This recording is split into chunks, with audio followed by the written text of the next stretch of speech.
Well, well. Welcome one and welcome eight or nine. 9 people? Yeah, I think it's 9 people. Welcome 9 people. Oh, vive la resistance! Indeed, indeed, Sarah. Welcome to the YouTube channel, and let us return to some more Scarlet Pimpernel. Are we very excited? Because I'm very excited. I've just been excited for this whole day. This is maybe the highlight of my day. I'm not sure. Possibly. Yes, the answer is yes. It is the highlight of my day. Oh, let's chill here and wait for more people. Sarah Garcia, thank you. I love my hair too. I've been enjoying it very much. I I like having it. Problem is with having a pixie right before going into quarantine is you can't cut the back, and that gets a little gross. You just got evacuated. Good gravy cakes. And Christopher, my nephew, I'll see you in a few minutes when you get back. Take your time getting in. We've still got people to wait for. Got time to kill. I never know like how long we should wait until we give up on everyone, but I'll wait. I'll wait forever. Percy! Yes, Percy has arrived. It is time. Sarah, I'm doing really well. It's been a wonderful day. It's been a wonderful time. Me, it's just me. Hi. I've again enjoyed being quarantined. This is good for me. It's been a good time for me to get to know myself and remember myself a little better. Yes, a recap of the book so far. Let's do that right now. I'm gonna move this down. Hamilton, thank you. A big fan. I'm glad. I appreciate. Okay, so far, this book is set in the French Revolution, the Terror, where aristocrats are being essentially hunted down and taken to the guillotine to be killed for being aristocrats. Why? Because there were a lot of wealthy people at that time. The wealth gap was so much that the normal people were like, excuse me, the way that we live is not okay. And in America had a revolution, and the French were like, oh, we should maybe do that too. Theirs did not go as well. It got a little crazy. So, we have so far met Marguerite Blakeney, a French woman whose brother is one of the people that is part of the revolution, a Republican. People who are like, no to all the rich people, poor people should have things too. But, again, taking things a little too far. And her husband, Sir Percy, who is a fop, which is he's a well-dressed Englishman, but not very bright, it seems. We've just met a family from France who has been saved. So they were a wealthy family. They got saved and brought here, and they just met Marguerite. And the mom of that family does not like Marguerite. The daughter of the family went to school with Marguerite, but Marguerite apparently turned some people over to the justice of the people in France, and so this aristocratic mother does not like her. So from here, Marguerite's brother is going back to France, and she's about to send him off. Are we prepared? Are we ready for greatness? I think I'm ready for greatness. Are you ready for greatness? Okay, cool. All right.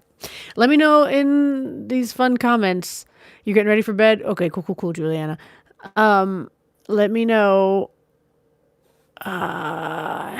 if sound or anything needs to change in the comments, and I'll try to pay attention.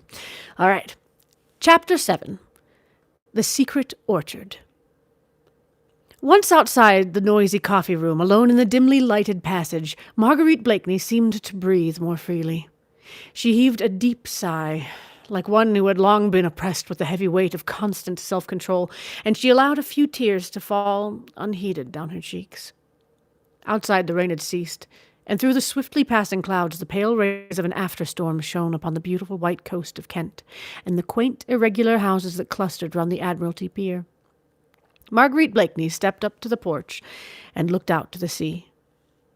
Silhouetted against the ever-changing sky, a graceful schooner with white sails set was gently dancing in the breeze. The Daydream it was, Sir Percy Blakeney's yacht, which was ready to take Armand St-Just back to France in the very midst of that seething, bloody revolution which was overthrowing a monarchy, attacking a religion, destroying a society, in order to try and rebuild upon the ashes of tradition a new utopia, of which a few men dreamed, but which none had the power to establish. In the distance, two figures were approaching. The Fisherman's Rest, one an oldish man with a two figures were approaching the Fisherman's Rest, which is the name of the inn. One an oldish man with a curious fringe of grey hairs round a round and massive chin, and who walked with that peculiar rolling gait which invariably betrays the seafaring man. The other, a young, slight figure, neatly and becomingly dressed in dark, many-caped overcoat. He was clean-shaven, and his dark hair was taken well back over a clear and noble forehead. "Armand!" said Marguerite Blakeney as soon as she saw him approaching from the distance, and a happy smile shone on her sweet face, even through the tears. A minute or two later, brother and sister were locked in each other's arms, while the old skipper stood respectfully on one side. "How much time have we got, Briggs?" asked Lady Blakeney, "before Mr. St. Just need be on board?" "We ought to weigh anchor before half an hour, your ladyship," replied the old man, pulling at his grey forelock. Linking her arm in his, Marguerite led her brother toward the cliff. "Half an hour," she said, looking wistfully out to sea. "Half an hour more, and you'll be far from me, Armand. Oh, I can't believe that you're going, dear. These last few days, whilst Percy has been away, and I've had you all to myself, have slipped by like a dream." "I'm not going far, sweet one," said the young man gently. "A narrow channel to cross, a few miles of road. I can soon come back." "It is not the distance, Armand, but that awful Paris. Just now—" They had reached the edge of the cliff. The gentle sea breeze blew Marguerite's hair about her face, and sent the ends of her soft lace fichu waving round her like a white and supple snake. She tried to pierce the distance far away, beyond which lay the shores of France, that relentless and stern France which was exacting her pound of flesh, the blood tax from the noblest of her sons. "Our own beautiful country, Marguerite," said Armand, who seemed to have divined her thoughts. "They're going too far, Armand," she said vehemently. "You are a Republican, so am I. We have the same thoughts, the same enthusiasm for liberty and equality, but even you must think that they are going too far." "Hush," said Armand instinctively as he threw a quick, apprehensive glance around him. "Hang on, I'm going to grab this. We might need it." Bam! No more pea poppers. This is so ridiculous. You see, you don't think yourself that it is safe even to speak of these things here in England. She clung to him suddenly with strong, almost motherly passion. "Don't go, Armand," she begged. "Don't go back. What should I do if... Her voice was choked in sobs. Her eyes, tender blue and loving, gazed appealingly at the young man, who, in his turn, looked steadfastly into hers. "You would, in any case, be my own brave sister," he said gently, "who would remember that, when France is in peril, it is not for her sons to turn their backs on her." Even as he spoke, that sweet, childlike smile crept back into her face. Pathetic in the extreme, for it seemed drowned in tears. "Oh, Armand," she said quaintly, "I sometimes wish you had not so many lofty virtues. I assure you, little sins are far less dangerous and uncomfortable. But you will be prudent," she added earnestly. "As far as possible, I promise you." "Remember, dear, I have only you to care for me." "Nay, sweet one, you have other interests now. Percy cares for you?" A look of strange wistfulness crept into her eyes as she murmured, "He did, once." "But surely—" There, dear, don't distress yourself on my account. Percy is very good." "Nay," he interrupted energetically, "I will distress myself on your account, my Margot. Listen, dear, I have not spoken of these things to you before, but something always seems to stop me when I wish to question you. But somehow I feel as if I could not go away and leave you now without asking you one question. You need not answer if you do not wish," he added as he noted a sudden hard look, almost of apprehension, darting through her eyes. "What is it?" she asked simply. "Does Sir Percy Blakeney know does he know the part you played in the arrest of Marquis de Saint-Cyr?" She laughed, a mirthless, bitter, contemptuous laugh, which was like a jarring chord in the music of her voice. "That I denounced the Marquis de Saint-Cyr, you mean, to the tribunal that ultimately sent him and all his family to the guillotine? Yes, he does know. I told him after I married him." "You told him all the circumstances which so completely exonerated you from any blame?" It was too late to talk of circumstances. He heard the story from another source. My confession came too tardily, it seems. I could no longer plead extenuating circumstances. I could not demean myself by trying to explain. And now I have the satisfaction, Armand, of knowing that the biggest fool in England has the most complete contempt for his wife. She spoke with vehement bitterness this time, and Armand Saint-Just, who loved her so dearly, felt that he had placed a somewhat clumsy finger upon an aching wound. "But Sir Percy loved you, Margot," he repeated gently. "Loved me? Well, Armand, I thought at one time that he did, or I should not have married him, I dare say," she added, speaking very rapidly as if she were about to lay down a heavy burden which had oppressed her for months. "I dare say that even you thought, as everyone else did, that I married Sir Percy because of his wealth, but I assure you, dear, that it was not so.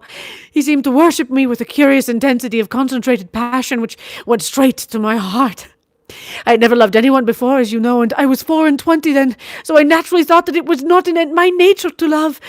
But it has always seemed to me that it must be heavenly to be loved blindly, passionately, wholly, worshipped, in fact, and the very fact that Percy was slow and stupid was an attraction for me, as I thought he would love me all the more. A clever man would naturally have other interests, an ambitious man other hopes. I thought that a fool would worship and think of nothing else, and I was ready to respond. I would have allowed myself to be worshipped and given infinite tenderness in return." She sighed, and there was a world of disillusionment in that sigh. Armand Saint-Just had allowed her to speak on without interruption. He listened to her whilst allowing his own thoughts to run riot. It was terrible to see a young and beautiful woman, a girl in all but name, still standing almost at the threshold of her life, yet bereft of hope, bereft of illusions, bereft of those golden and fantastic dreams which should have made her youth one long, perpetual holiday. Yet perhaps, though he loved his sister dearly, perhaps he understood. He had studied men in many countries, men of all ages, men of every grade of social and intellectual status, and inwardly he understood what Marguerite had left unsaid. Granted that Percy Blakeney was dull-witted, but in his slow-going mind there would still be room for that ineradicable pride of a descendant of a long line of English gentlemen. Blakeney had died on Bosworth Field. Another had sacrificed life and fortune for the sake of a treacherous Stuart. And that same pride, foolish and prejudiced, as the Republican Armand would call it, must have been stung to the quick on hearing of the sin which lay at Lady Blakeney's door. She had been young, misguided, ill-advised, perhaps. Armand knew that. And those who took advantage of Marguerite's youth, her impulses and imprudence, knew it was still better. But Blakeney was slow-witted.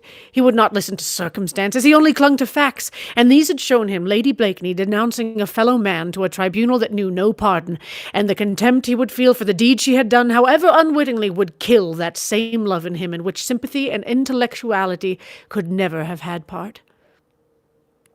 Yet even now, his own sister puzzled him. Life and love have such strange vagaries. Could it be that with the waning of her husband's love, Marguerite's heart had awakened with love for him? Strange extremes meet in love's pathway. This woman, who had had half intellectual Europe at her feet, might perhaps have set her affections on a fool. Marguerite was gazing out toward the sunset. Armand could not see her face, but presently it seemed to him that something which glittered for a moment in the golden evening light fell from her eyes onto her dainty fichu of lace. But he could not broach the subject with her. He knew her strange, passionate nature so well, and knew that reserve which lurked behind her frank, open ways. They had always been together, these two, for their parents had died when Armand was still a youth, and Marguerite but a child. He, some 8 years her senior, had watched over her until her marriage, had chaperoned her during those brilliant years spent in the flat of the Rue de Richelieu, and had seen her enter upon this new life of hers here in England with much sorrow and some foreboding.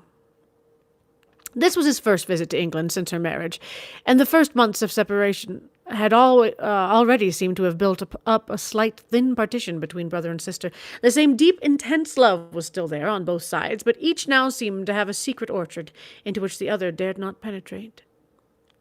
There was much Armand Saint-Just could not tell his sister. Let me explain really quick for those of you wondering. So what happened?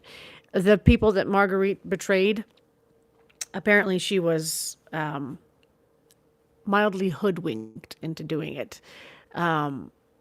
She didn't mean to. She didn't know what would happen to them, but her actions sent people to their deaths. This is her brother, who like half raised her. They are not in love. She's in love with Percy, but they're having a hard time because she didn't tell him about, the betrayal. And so now he feels betrayed by her. It's a hard time. They're having a difficult time right now.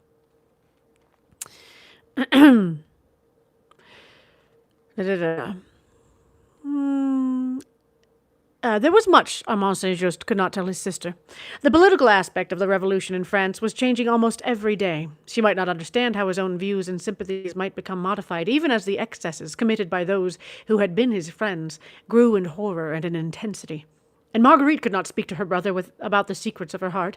She hardly understood them herself. She only knew that in the midst of luxury, she felt lonely and unhappy. And now Armand was going away. She feared for his safety. She longed for his presence. She would not spoil these last few sadly sweet moments by speaking about herself. She led him gently along the cliffs, then down to the beach, their arms linked in one another's. They had still so much to say that lay just outside that secret orchard of theirs. End of chapter 7. Do we prefer the windscreen? Would you rather not hear the pops, or do you guys enjoy the pops? I know some people actually like the sound of the wind on the mic. So, tell me your thoughts. Which would you prefer? What would you like? And also, is anyone still confused? Do I need to explain anything else? We got it figured out? Cool. Well then. You like the pops? Well, cool. We'll leave the pops. Pops are fine. Chapter 5, 6, 7, 8. You appreciate a good plosive. I'm glad. I don't care. I love you guys. I was like, I do not care at all. See, some people like them. That's so fascinating. All right. Turn volume up for ASMR. Yeah, really, though. I mean, if we want to get into that, I could read a chapter in ASMR voice at some point, but this is not that chapter. Chapter 8. The Accredited Agent. The afternoon was rapidly drawing to a close, and a long, chilly English summer's evening was throwing a misty pall over the green Kentish landscape. The Daydream had set sail, and Marguerite Blakeney stood alone on the edge of the cliff for over an hour, watching those white sails which bore so swiftly away from her the only being who really cared for her, whom she dared to love, whom she knew she could trust. Some little distance away to her left, the lights from the coffee room of the Fisherman's Rest glittered yellow in the gathering mist. From time to time it seemed to her aching nerves as if she could catch from thence the sound of merrymaking and of jovial talk, or even that perpetual senseless laugh of her husband's, which grated continually upon her sensitive ears. Sir Percy had had the delicacy to leave her severely alone. She supposed that, in his own stupid, good-natured way, he may have understood that she would wish to remain alone while those white sails disappeared into the vague horizon, so many miles away. He, whose notions of propriety and decorum were supersensitive, had not suggested even that an attendant should remain within call. Marguerite was grateful to her husband for all this. She always tried to be grateful to him for his thoughtfulness, which was constant, and for his generosity, which really was boundless. She tried even at times to curb the sarcastic, bitter thoughts of him, which made her, in spite of herself, say cruel, insulting things which she vaguely hoped would wound him. Yes, she often wished to wound him, to make him feel that she too held him in contempt, that she too had forgotten that once she had almost loved him, loved that inane fop whose thoughts seemed unable to soar beyond the tying of a cravat or the new cut of a coat. Bah! And yet, vague memories that were sweet and ardent and attuned to this calm summer's evening came wafted back to her memory on the invisible wings of the light sea breeze. The time when first he worshipped her, he seemed so devoted, a very slave, and there was a certain latent intensity in that love which had fascinated her. Then suddenly that love, that devotion which throughout his courtship she had looked upon as the slavish fidelity of a dog, seemed to vanish completely. 24 hours after the simple little ceremony at old Saint Roch, she had told him the story of how, inadvertently, she had spoken of certain matters connected with the Marquis de Saint-Cyr before some men, her friends, who had used this information against the unfortunate Marquis and sent him and his family to the guillotine. She hated the Marquis. Years ago, Armand, her dear brother, had loved Angele de Saint-Cyr, but Saint-Just was a plebeian, and the Marquis full of the pride and arrogant prejudices of his caste. One day Armand, the respectful, timid lover, ventured on sending a small poem, enthusiastic, ardent, passionate, to the idol of his dreams. The next night he was waylaid just outside Paris by the valets of the Marquis de Saint-Cyr and ignominiously thrashed like a dog within the inch of his life because he had dared to raise his eyes to the daughter of an aristocrat. The incident was one which, in those days, some 2 years before the Great Revolution, was of almost daily occurrence in France. Incidents of that type, in fact, led to the bloody reprisals which, a few years later, sent most of those haughty heads to the guillotine. Marguerite remembered it all. What her brother must have suffered, his manhood and pride, must have been appalling. What she suffered through him and with him, she never attempted even to analyze. Then the day of retribution came. Saint-Cyr and his kind had found their masters in those same plebeians whom they had despised.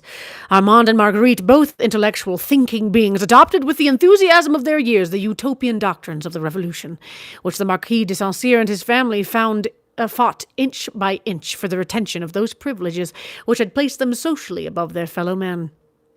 Marguerite, impulsive, thoughtless, not calculating the purport of her words, still smarting under the terrible insult her brother had suffered at the Marquis's hand, had happened to hear, against her own coterie, that the Saint-Cyrs were in treasonable correspondence with Austria, hoping to obtain the Emperor's support to quell the growing revolution in their own country. In those days, one denunciation was sufficient. Marguerite's few thoughtless words anent the Marquis de Saint-Cyr bore fruit within 24 hours.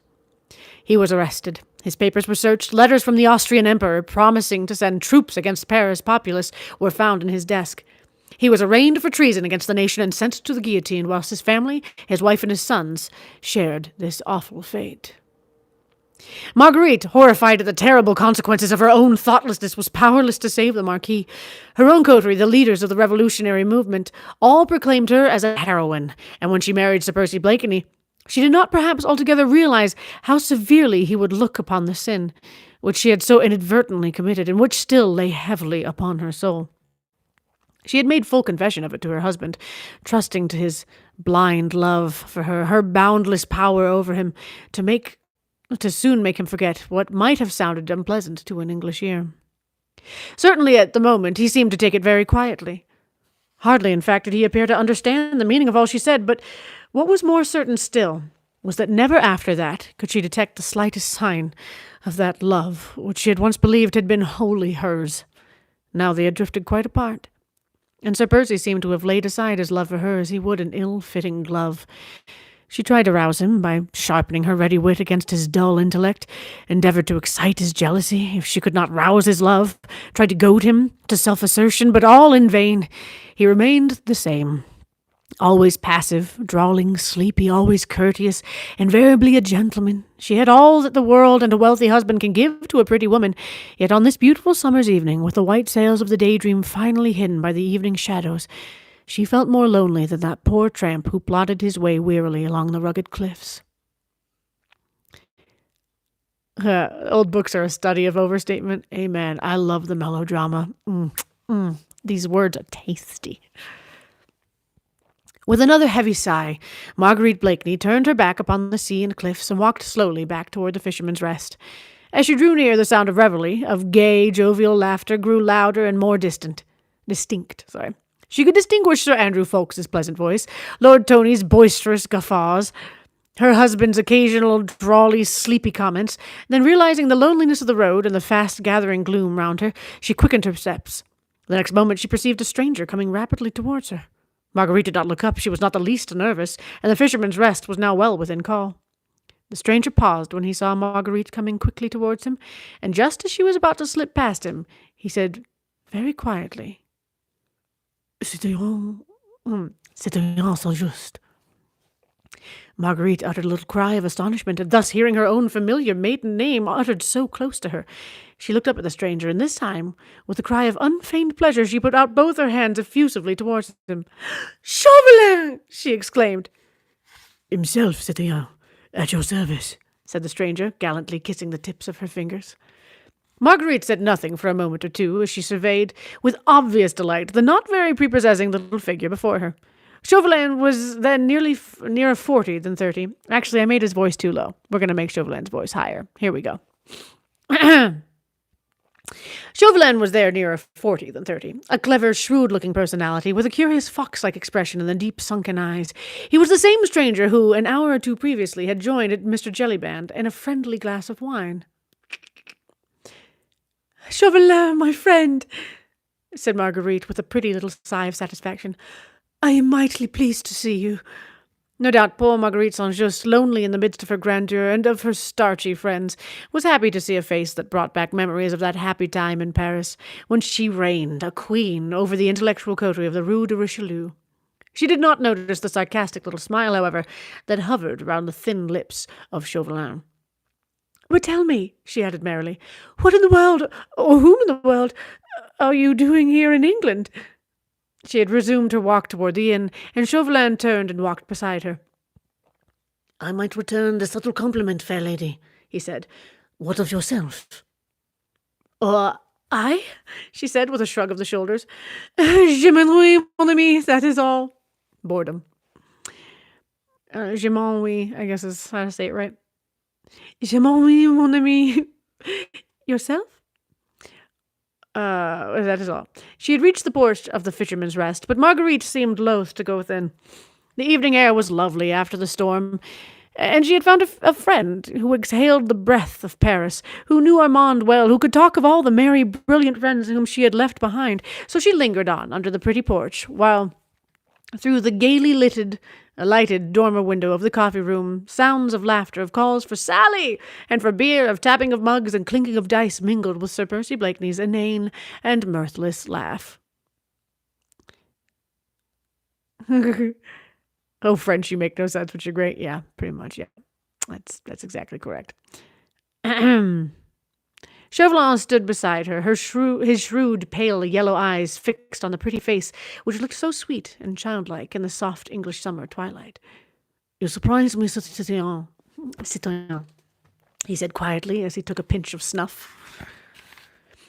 "Do I now?" she retorted gaily. "Faith, my little Chauvelin, I should have thought that, with your penetration, you would have guessed that an atmosphere composed of fogs and virtues would never suit Marguerite St-Just." "Dear me, is it as bad as that?" he asked in mock consternation. "Quite," she retorted, "and worse." "Strange. I thought a pretty woman would have found English country life peculiarly attractive." "Yes, so did I," she said with a sigh. "Pretty women," she added meditatively, "ought to have a good time in England, since all the pleasant things are forbidden them, the very things they do every day." "Quite so. You'll hardly believe it, my little Chauvelin," she said earnestly, "but I often pass a whole day, without encountering a single temptation." "No wonder," retorted Chauvelin gallantly, "that the cleverest woman in Europe is troubled with ennui." That means boredom. She laughed one of her melodious, rippling, childlike laughs. "It must be pretty bad, mustn't it?" she said archly, "or I should not have been so pleased to see you." "And this was in a year of a romantic love match." "Yes, a year of a romantic love match. That's just the difficulty." "Ah, that idyllic folly," said Chauvelin with quiet sarcasm, "did not then survive the lapse of weeks?" "Idyllic follies never last, my little Chauvelin. They come upon us like measles, and are easily cured, or as easily cured." Chauvelin took another pinch of snuff. He seemed very much addicted to that pernicious habit, so prevalent in those days. Perhaps, too, he found the taking of snuff a convenient veil for disguising the quick, shrewd glances which he strove to read the very souls of those with whom he came in contact. "No wonder," he repeated with the same gallantry, "that the most active brain in Europe is troubled with ennui." One day, yeah. "I was in hopes that you had a prescription against the malady, my little Chauvelin." "How could I hope to succeed in that which Sir Percy Blakeney has failed to accomplish?" You see, this is the problem. My French is becoming Spanish. It does that. Ugh. "Shall we leave Sir Percy out of the question for the present, my dear friend?" she said dryly. "Ah, my dear lady, pardon me. Pardon me, but that is just what we cannot very well do, said Chauvelin, whilst once a quick glance at Marguerite. Whilst once again his eyes, keen as those of a fox on the alert, darted a quick glance at Marguerite. I have a most perfect prescription against the worst form of ennui, which I would have been happy to submit to you, but... But what? There is Sir Percy. What is he to do with it? Quite a good deal, I am afraid. The prescription I would offer, fair lady, is called by a very plebeian name. Work. Work? Chauvelin looked at Marguerite long and scrutinizingly. It seemed as if those keen, pale eyes of his were reading every one of her thoughts. They were alone together, the evening air was quite still, and their soft whispers were drowned in the noise which came from the coffee-room. Still, Chauvelin took a step or two from under the porch, looked quickly and keenly all round him, then, seeing that indeed no one was within earshot, he once more came close to Marguerite. "Will you render France a small service, citoyen?" he asked with a sudden change of manner which lent his thin, fox-like face singular earnestness. "La, man," she repeated flippantly, "how serious you look all of a sudden. Indeed, I do not know if I would render France a small service. At any rate, it depends on the kind of service she or you want." "Have you ever heard of the Scarlet Pimpernel, citoyen Saint-Just?" asked Chauvelin abruptly. "Heard of the Scarlet Pimpernel?" she retorted with a long and merry laugh. "Faith, man, we talk of nothing else. We have hats a la Scarlet Pimpernel. Our horses are called Scarlet Pimpernel. At the Prince of Wales supper party the other night, we had a souffle a la Scarlet Pimpernel. Lord!" she added gaily. "The other day, I ordered at my milliner's a blue dress trimmed with green, and bless me if she did not call that a la Scarlet Pimpernel." Chauvelin had not moved while she prattled merrily along. He did not even attempt to stop her when her musical voice and her childlike laugh went echoing through the still evening air, but he remained serious and earnest while she laughed, and his voice, clear and incisive and hard, was not raised above his breath as he said, "Then, as you have heard of that enigmatic personage, citoyen, you must have also guessed and known that the man who hides his identity under that strange pseudonym is the most bitter enemy of our Republic, of France, of men like Armand Saint-Just." "La," she said with a quaint little laugh, "I dare swear he is. France has many bitter enemies these days." "But you, citoyen, are a daughter of France, and should be ready to help her in a moment of deadly peril." "My brother Armand devotes his life to France," she retorted proudly. "France, my bad. As for me, I can do nothing here in England." "Yes, you," he urged still more earnestly, whilst his thin, fox-like face seemed suddenly to have grown impressive and full of dignity. "Here in England, citoyen, you alone can help us. Listen, I have been sent over here by the Republic government as its representative. I present my credentials to Mr. Pitt in London tomorrow. One of my duties here is to find out all about this League of the Scarlet Pimpernel, which has become a standing menace to France, since it is pledged to help our cursed aristocrats, traitors to their country, and enemies of the people to escape from the just punishment which they deserve. You know as well as I do, citoyen, that once they are over here, those French immigrants try to rouse public feeling against the Republic. They are ready to join issue with any enemy bold enough to attack France. Now, within the last month, scores of these émigrés, some only suspected of treason, others actually condemned by the Tribunal of Public Safety, have succeeded in crossing the Channel.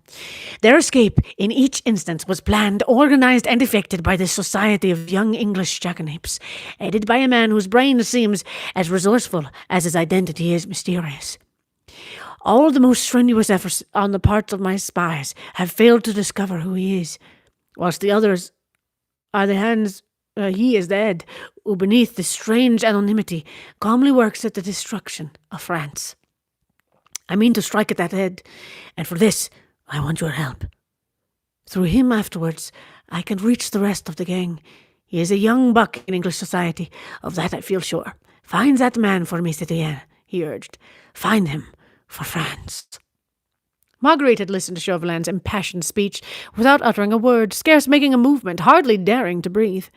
She had told him before that this mysterious hero of romance was the talk of the smart set to which she belonged. Already, before this, Her heart and her imagination had been stirred by the thought of the brave man, who, unknown to fame, had rescued hundreds of lives from a terrible, often an unmerciful fate. She had but little real sympathy with those haughty French aristocrats, insolent in their pride of caste, of whom the Comtesse de Tournay de Battery was so typical an example. But Republican and liberal-minded though she was from principle, she hated and loathed the methods which the young Republic had chosen for establishing itself. She had not been in Paris for some months. The horrors and bloodshed of the Reign of Terror, culminating in the September massacres, had only come across the Channel to her as a faint echo.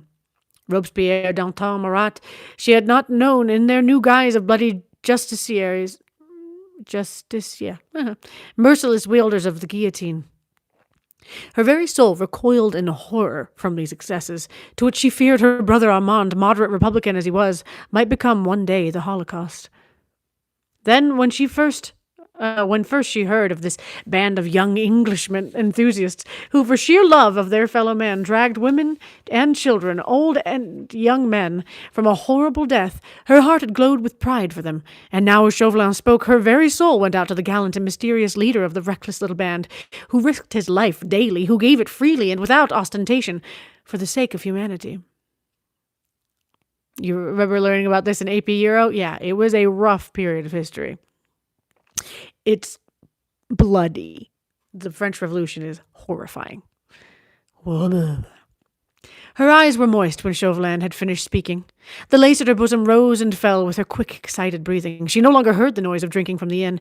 She did not heed her husband's voice or his inane laugh. Her thoughts had gone wandering in search of the mysterious hero. Ah, there was a man she might have loved, had he come her way. Everything in him appealed to her romantic imagination. His personality, his strength, his bravery, the loyalty of those who served under him in the same noble cause, and, above all, that anonymity which crowned him. And above all that anonymity which crowned him as if with a halo of romantic glory. Find him for France, citoyen. Chauvelin's voice close to her ear roused her from her dreams. The mysterious hero had vanished, and not 20 yards away from her a man was drinking and laughing to whom she had sworn faith and loyalty. La, man, she said with a return of her assumed flippancy. You are astonishing. Where in the world am I to look for him? You go everywhere, citoyen, whispered Chauvelin insinuatingly. Lady Blakeney is the pivot of social London, so I am told.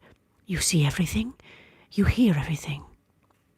Easy, my friend, retorted Marguerite, drawing herself to her full height and looking down with a slight thought of contempt on the small, thin figure before her. Easy. You seem to forget that there are 6 feet of Sir Percy Blakeney and a long line of ancestors to stand between Lady Blakeney and such a thing as you propose. For the sake of France, citoyen, reiterated Chauvelin earnestly. Tush, man. You talk nonsense anyway, for even if you do know who this Scarlet Pimpernel is, you could do nothing to him, an Englishman. I'd take my chance at that, said Chauvelin with a dry, rasping laugh. At any rate, we could send him to the guillotine first to cool his ardour. Then, when there is a diplomatic fuss about it, we can apologize humbly to the British government, and if necessary, pay compensation to the bereaved family. What you propose is horrible, Chauvelin, she said, drawing away from him, as from some noisome insect. Whoever the man may be, he is brave and noble, and never, do you hear me, never would I lend a hand to such villainy. You prefer to be insulted by every French aristocrat who comes to this country? Chauvelin had taken sure aim when he shot this tiny shaft. Marguerite's fresh young cheeks became a thought more pale, and she bit under her underlip, for she would not let him see that the shaft had struck home. That is beside the question, she said at last with indifference. I can defend myself, but I refuse to do any dirty work for you or for France. You have other means at your disposal. You must use them, my friend. And without another look at Chauvelin, Marguerite Blakeney turned her back on him and walked straight into the inn. That is not your last word, citoyen, said Chauvelin as a flood of light from the passage illuminated her elegant, richly clad figure. We meet in London, I hope. We meet in London, she said, speaking over her shoulder at him, but that is my last word. She threw open the coffee room door and disappeared from his view, but he remained under the porch for a moment or two, taking a pinch of snuff. He had received a rebuke and a snub, but his shrewd fox-like face looked neither abashed nor disappointed. On the contrary, a curious smile, half sarcastic and wholly satisfied, played around the corners of his thin lips. End of chapter 8. Let's see how long chapter 9 is, so we can make sure we have time for this. I think the chapters are going to start getting longer. Oh, yeah, short chapter. Let's do this. Any questions? I'm now realizing this is a historical fiction. So, it takes place in a period of history that happened. So does anyone have questions about the French Revolution, about the great horrible terror? I don't do snuff, kids. Yeah. Snuff is a stupid and terrible thing. We can talk about it a bit. I can send you some good YouTube channels that talk about points of history that might be helpful. All right. Shall we continue? Chapter 9. The outrage. What massacres were they referring to? So yeah, before we start. The massacres they're referring to are the aristocrats of France, the aristocracy, the upper class, the people with money, were pretty much just taken out, kept in prisons, and then taken to the guillotine and had their heads lopped off. I think it started with they would like beat them in the streets before the guillotine was brought in as a quick and clean way to dispose of people. So this is the point in history where Marie Antoinette dies, where, you know how they say, she says, let them eat cake. She didn't actually say that, but that was the attitude that a lot of the aristocracy had to the struggles of the lower class that made them so upset. And there's all sorts of problems with this revolution. You understand from a base level why they wanted different things. Again, this was right after the American Revolution, where the French were saying, they have a different system where they're all free, la-da-da, and the poor people seem to be doing well there. There's no aristocracy to lord things over them. We want that too. But unlike our revolution, theirs was within. It's kind of like the Civil War in many ways, but for different reasons. Anyway, horrible, horrifying time. They killed a lot of people. It was bloody. So, let's hear about happy times during this. Chapter 9, The Outrage. Yeah, France has a ton of revolutions and they don't go well at all. A beautiful starlit night had followed on the day of incessant rain. A cool, balmy late summer's night, essentially English in its suggestion of moisture and scent of wet earth and dripping leaves. That's how Virginia is, too. The magnificent coach, drawn by 4 of the finest thoroughbreds in England, had driven off along the London road with Sir Percy Blakeney on the box, holding the reins in his slender, feminine hands, and beside him Lady Blakeney wrapped in costly furs. A 50-mile drive on a starlit summer's night. Marguerite had hailed the notion of it with delight. Sir Percy was an enthusiastic whip. His 4 thoroughbreds, which had been sent down to Dover a couple of days before, were just sufficiently fresh and restive to add zest to the expedition, and Marguerite revelled in anticipation of the few hours of solitude with the soft night breeze fanning her cheeks, her thoughts wandering. Whither way? She knew from old experience that Sir Percy would speak a little, if at all. He had often driven her on his beautiful coach for hours at night from point to point without making more than 1 or 2 casual remarks upon the weather or the state of the roads. He was very fond of driving by night, and she had very quickly adopted his fancy. As she sat next to him hour after hour, admiring the dexterous, certain way in which he handled the reins, she often wondered what went on in that slow-going head of his. He never told her, and she had never cared to ask. Also, I want to go for a night drive in a convertible now. Ooh. At the Fisherman's Rest, Mr. Jellyband was going the round, putting out the lights. His bar customers had all gone, but upstairs in the snug little bedrooms, Mr. Jellyband had quite a few important guests, the Comtesse de Tournay and Suzanne and the Vicomte, and there were 2 more bedrooms ready for Sir Andrew Ffoulkes and Lord Anthony Dewhurst if the 2 young men should elect to honour the ancient hostelry and stay the night. For the moment, these two young gallants were comfortably installed in the coffee room before the huge log fire, which, in spite of the mildness of the evening, had been allowed to burn merrily. "I say, Jelly, has everyone gone?" asked Lord Tony, as the worthy landlord still busied himself clearing away glasses and mugs. "Everyone as you see, my lord." "And all your servants gone to bed?" "All except the boy on duty in the bar." Sorry, I forgot Jellyband's voice was a little higher.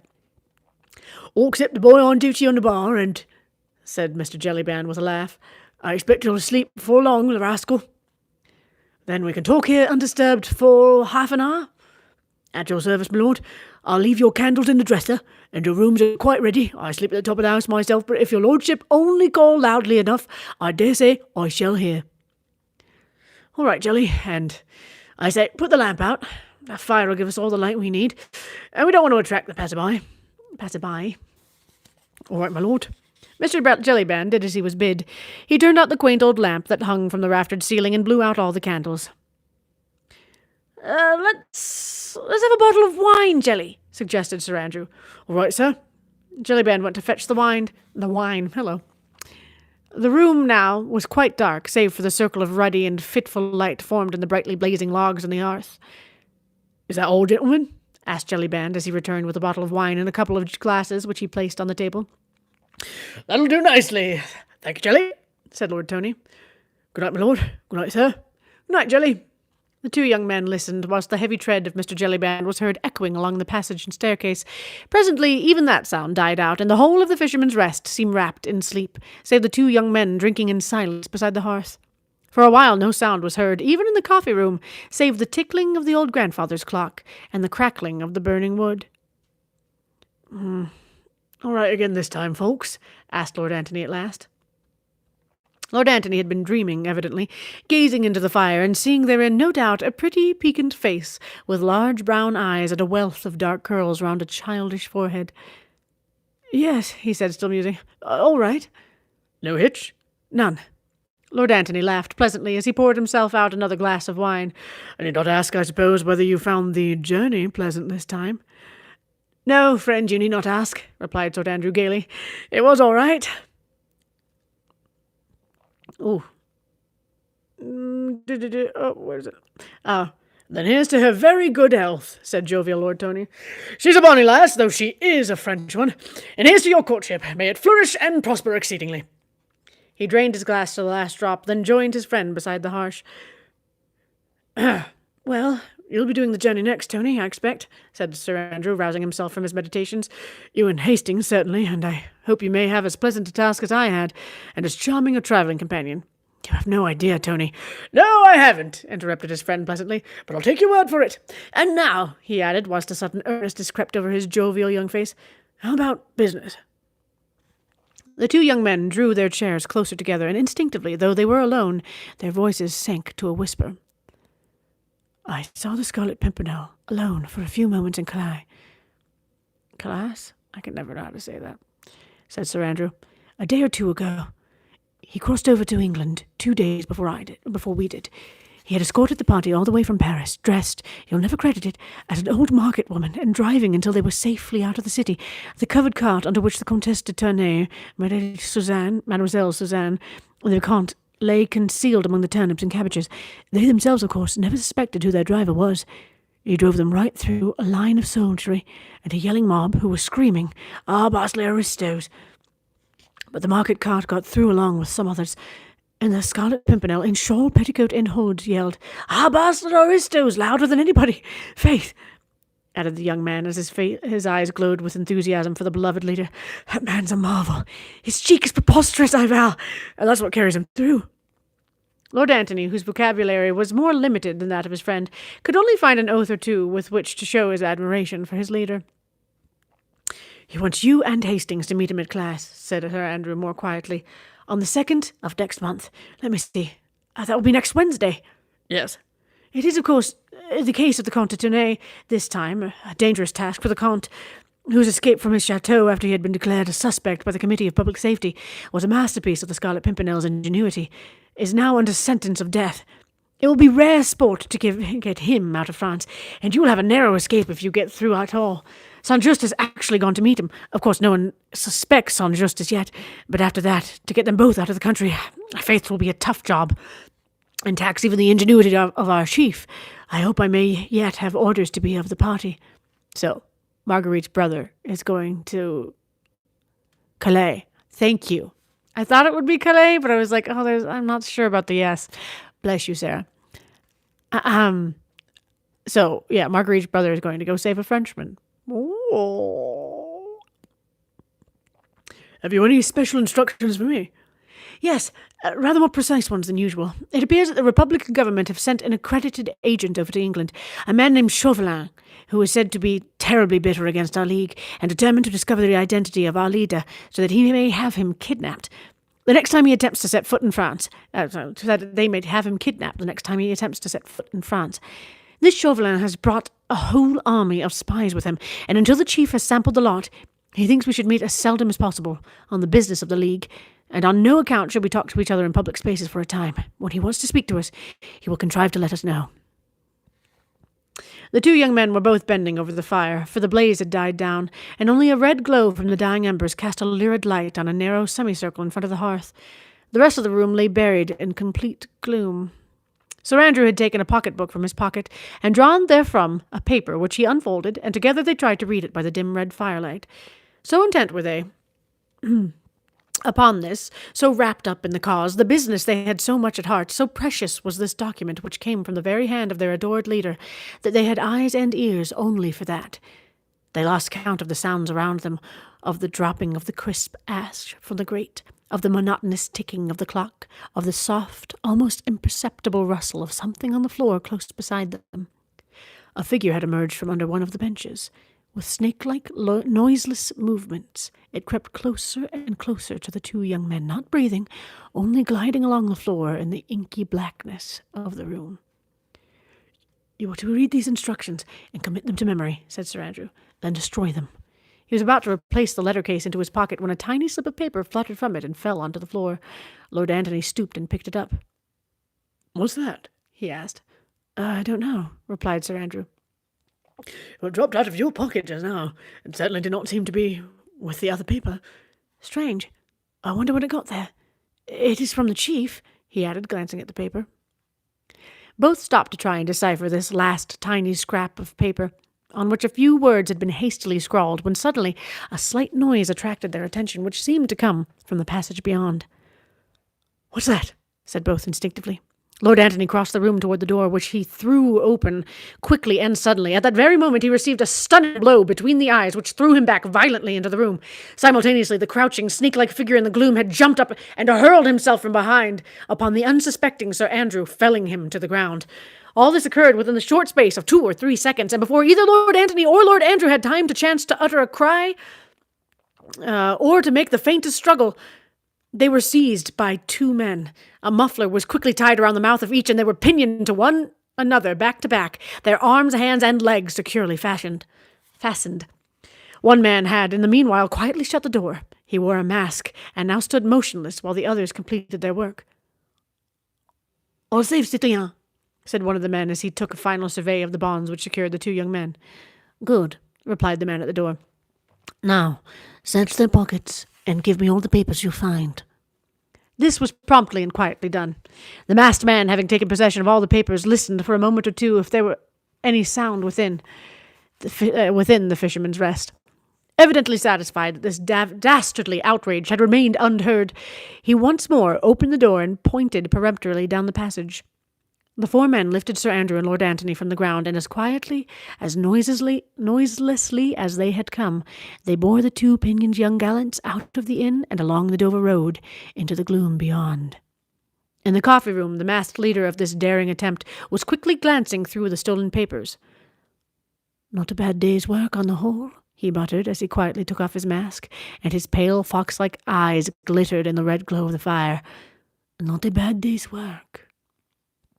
He opened 1 or 2 more letters from Sir Andrew Ffoulkes's pocketbook, noted the tiny scrap of paper which the 2 young men had only just had time to read, but one letter specially, signed Armand Saint-Just, seemed to give him strange satisfaction.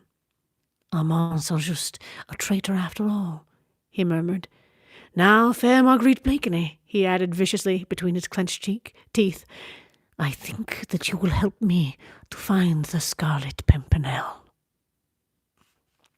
And that is the end of chapter 9. And that is where we will leave it. I know Armand's in danger, and Chauvelin is so evil. He's so creepy and gross. I can't believe I almost gave him a sexy voice. I wasn't thinking. I was entirely foolish. And now, yeah, a mild cliffhanger. Guys, haven't done this in a while. About to have some gulps. Here we go.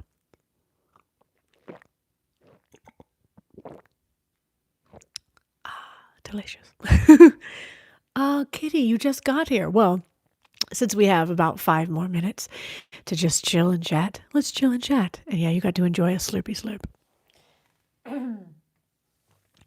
Any more questions about, the French Revolution? Tori, how much longer will I be here? It's 5 minutes, or about 4.5 minutes. So we got 4.5 minutes to chill. I'll go till 10.